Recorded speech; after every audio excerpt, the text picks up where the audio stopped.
السلام علیکم ورحمۃ اللہ وبرکاتہ۔ آپ ہمارا یوٹیوب چینل قاری محمد آصف غفور دیکھ رہے ہیں۔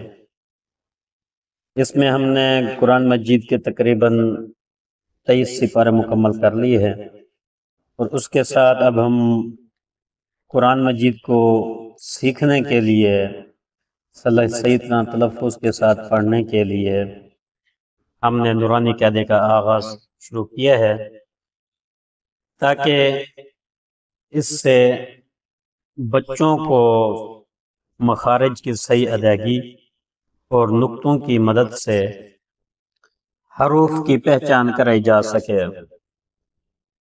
جن بھائیوں نے ابھی تک ہمارا یوٹیوب چینل سبسکرائب نہیں کیا، ان سے گزارش ہے کہ جلد سے جلد ہمارا یوٹیوب چینل سبسکرائب کر لیں، تاکہ ہر آنے والی ویڈیو آپ تک پہنچ سکے، جس سے آپ اور آپ کے بچے زیادہ سے زیادہ فائدہ اٹھا سکیں۔ تو آج ہم شروع کرتے ہیں تختی نمبر 1، حروف مفردات۔ اعوذ باللہ من الشیطان الرجیم، بسم اللہ الرحمن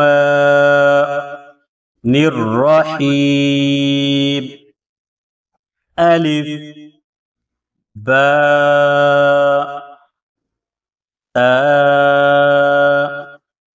بات اور تا کو تھوڑا سا لمبا کر کے پڑھیں، تاکہ اس میں جو خوبصورتی ہے اس کی تھوڑی بڑھ جائے۔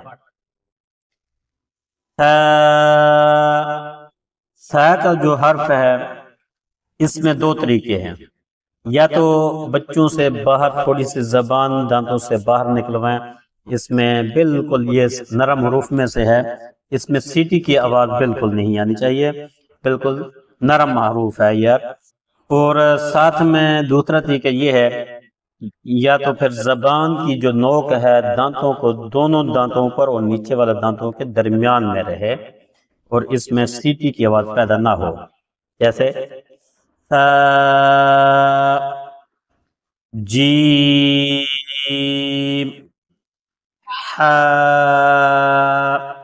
ہا کی آواز حلق سے نکالنی ہے اور بریک آواز نکالنی ہے اس کی۔ ہا، خا۔ خا جو ہے یہ موٹے حروف میں سے ہے۔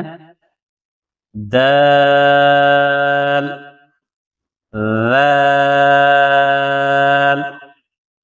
یہاں پہ ثا جیسے میں نے بتایا تھا کہ حروف نرم حروف میں سے ہے، اسی طرح ذال بھی نرم حروف میں سے ہے۔ اس کو بھی جیسے سا کا ہم نے پڑھا تھا طریقہ، وہی ذال کا وہی طریقہ پڑھنے کا ہے۔ را، زا۔ ذال اور زا میں فرق ہے، ذال جو ہے وہ نرم حروف میں سے ہے، اور زا کو جو ہے تھوڑے سے سختی کے ساتھ پڑھنا ہے۔ زا، سین۔ سین کے اندر جو ہے سیٹی کی آواز آنی چاہیے۔ سین، شین، صاد۔ سین اور صاد میں فرق کرنا ہے، سین میں سیٹی کی آواز آئے گی لیکن وہ باریک ہے، اور صاد جو ہے اس میں بھی سیٹی کی آواز آئے گی لیکن یہ تھوڑا سا موٹا کر کے پڑھنا ہے۔ صاد، ضاد۔ تو آج کے سبق یہاں پہ ہم ختم کرتے ہیں، کل انشاءاللہ دوسرے سبق کے لیے پھر حاضر ہوں گے۔ آپ ہمارا یوٹیوب چینل دیکھتے رہیے۔ اللہ حافظ۔